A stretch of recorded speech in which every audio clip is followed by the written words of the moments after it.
তোমরা? তো আজকে আমি সকাল সকাল উঠে পড়েছি। এখন আমি ব্রাশ করব। আর সবার ফার্স্ট আমার বলা হয়নি গুড মর্নিং তোমাদের। অনেক দিন পর ব্লগ নিয়ে চলে এসেছি, আর আজকে ব্লগটা হবে আমি বাড়িতে কি করব সেটাই আমি তোমাদের সঙ্গে শেয়ার করব।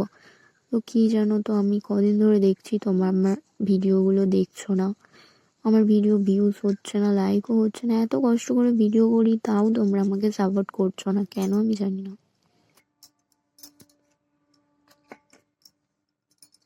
দেখো, এত কষ্ট করে ভিডিও বানাই তাও তোমরা আমাকে একটু সাপোর্ট করো না, একটু লাইকও দাও না, সাবস্ক্রাইবারও করো না।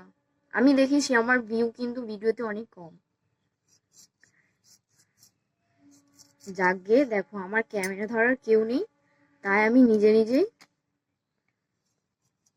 লঙ্কা কাটছি গাইস, ফার্স্ট টাইম। আর লঙ্কা কাটতে ভীষণ ভয় লাগে, তাও আবার এই বটিতে, বটি যা ধার। তারপর বলো তোমরা কেমন আছো? ঠান্ডার মধ্যে কেউ কোথাও ঘুরতে গেছো কিনা, বা যাওয়ার প্রোগ্রাম? আর আজকে আমি দেখো বাড়ির মধ্যে আছি, যার কারণে বাড়িতে সবাই কাজ করছে, আর আমি আজকে রান্না করব গাইস। ভাবতে পারছো? হ্যাঁ, আমি আজকে রান্না করব, আর আমি সেটাই তোমাদের সঙ্গে শেয়ার করব। তা আমি এখন পেঁয়াজ কাটছি। তো চলো আমি এইগুলো কেটে নিই, কেটে নিয়ে তারপরে তোমাদের সঙ্গে দেখা হচ্ছে, ঠিক আছে? আর আমি কিভাবে রান্না করব তোমরা সব ভিডিওটা শেষ থেকে শুরু পর্যন্ত দেখতে থাকো, ঠিক আছে? সো আমি এখানে সিম, আলু, বেগুন, তোমরা দেখতে পাচ্ছ আলু বেগুন আমি এখানে কেটে নিয়েছি, আর এখানে আছে তোমার পেঁয়াজ, রসুন ছাড়িয়ে নিয়েছি, রসুন কোষা, আর হচ্ছে লঙ্কা আমি এখানে কেটে নিয়েছি। আর এই যে বেগুন ভাজা তোমরা দেখতে পাচ্ছ, বেগুন ভাজা হবে। তো আজকে আমি এই দুটো জিনিসই করব আর তোমাদের সাথে শেয়ার করব। তো তোমরা ভিডিওটা দেখো এবং আমাকে একটা করে সাবস্ক্রাইবার করে দেবে। তো এখানে আমি গ্যাসটা ধরিয়ে নিচ্ছি, আর ফোনটা এক সাইডে রেখেছি যাতে তোমরা দেখতে পাও, কারণ আমি এখন নিজের ক্যামেরা নিজেই করছি। তো তোমরা বুঝতেই পারছো, অনেক দিন ধরে ভাবছিলাম যে আমি ব্লগ বানাবো, তো কী নিয়ে বানাবো আমি সেটাই বুঝতে পারছিলাম না। তারপর ভাবলাম যে যেভাবে ব্লগ করি সেভাবেই করব। তাই আজকে সারাদিন বাড়িতে রয়েছি, তো রান্না করব আমি, সেটাই তোমাদের সঙ্গে শেয়ার করব। তো চলো, আমি এখানে ভাতের হাঁড়ি আগে থেকে বসিয়ে দিয়েছিলাম, আর জলটাও রেডি রয়েছে। কি রেকর্ড করছি? ব্লগ করব, ব্লগ দেব, ভিডিও। হ্যাঁ, কে? তো আমি এখানে কড়াইয়ের মধ্যে তেল দিয়ে দিলাম, আর তেলটা গরম হতে চলেছে। তো এরপর আমি গরম তেলের মধ্যে বেগুনগুলো দিয়ে দেবো, দিয়ে নাড়াচাড়া করে নেবো।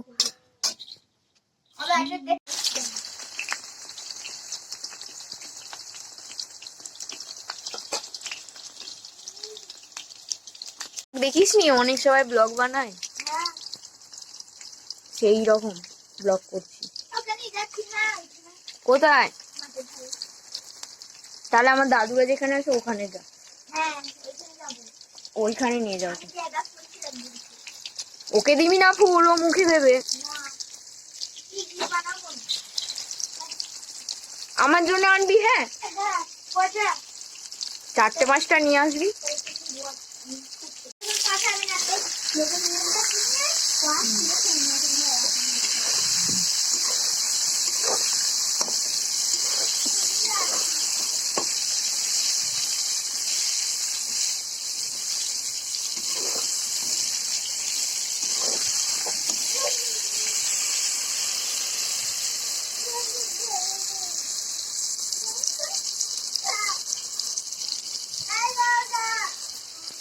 তো আমি বেগুনের মধ্যে নুন, হলদি পরিমাণ মতো দিয়ে দিয়েছি, আর দিয়ে নাড়াচাড়া করে নিয়েছি। এরপর বেগুনগুলো আমি একটা একটা করে উল্টে দেব, যাতে মশলাগুলো ভালোভাবে ধরে।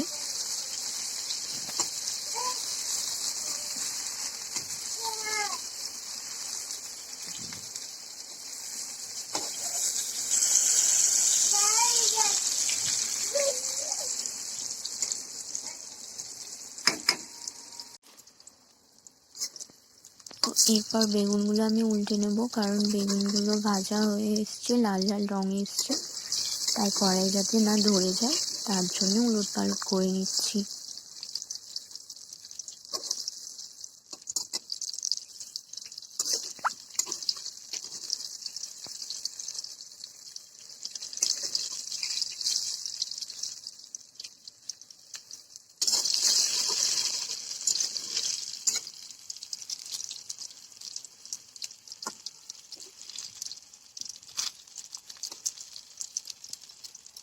ঠিক আছে, দাঁড়া তো।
তো এখানে আমার বেগুন ভাজা কমপ্লিট, বেগুন ভাজা এখানে হয়ে গেছে, তো তোমরা দেখতে পাচ্ছ। তো এরপরে আমরা বসিয়ে নেবো তরকারিটা। তার আগে আমরা দিয়ে দেবো এই কটা জিনিস, এখানে পেঁয়াজ কুচি আর লঙ্কা, যেটা আমি তোমাদেরকে বলেছিলাম। তো চলো এইগুলো আমরা দিয়ে দেবো, বেশি দেরি করব না। তো প্রথমেই আমি দিয়ে দিই এই তেলের মধ্যেই আমরা দিয়ে দেবো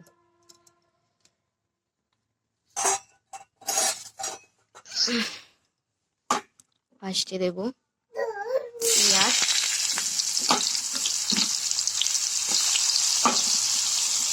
পেঁয়াজ কুচি,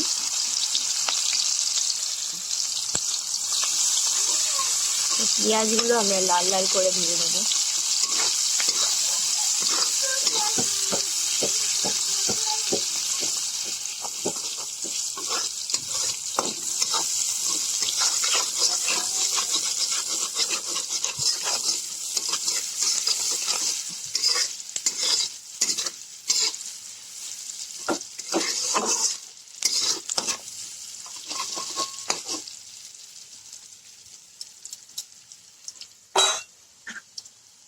তো এখানে আমাদের পেঁয়াজে দেখো লাল লাল রং ধরতে শুরু করেছে। এরপর আমি দিয়ে দেবো কাঁচা লঙ্কা কুচি, লঙ্কা দিয়ে ভালো মতো কমবে।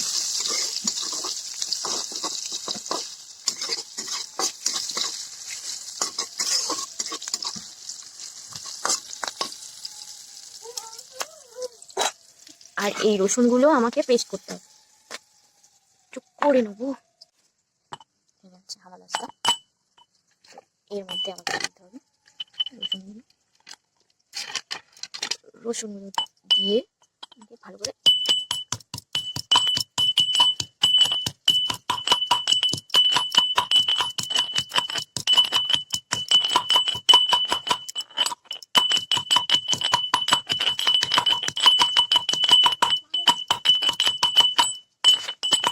আমার এখানে পেস্ট করা হয়ে গেছে, আর এগুলো আমি দিয়ে দেবো। তো আমি এখানে এই যে পেস্ট করা রসুন কুচি দিয়ে দিলাম। এরপর আমি দিয়ে দেবো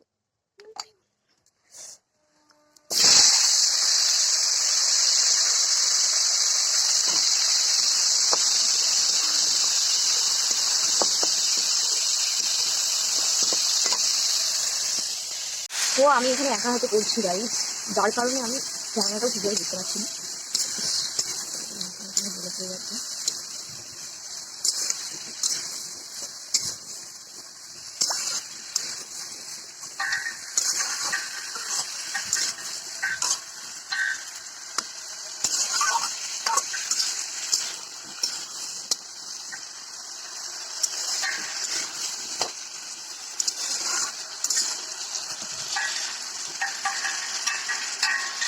আমি এখানে দিয়ে দেবো নুন পরিমাণ মতো, হলুদ দিব, লঙ্কা গুঁড়ো,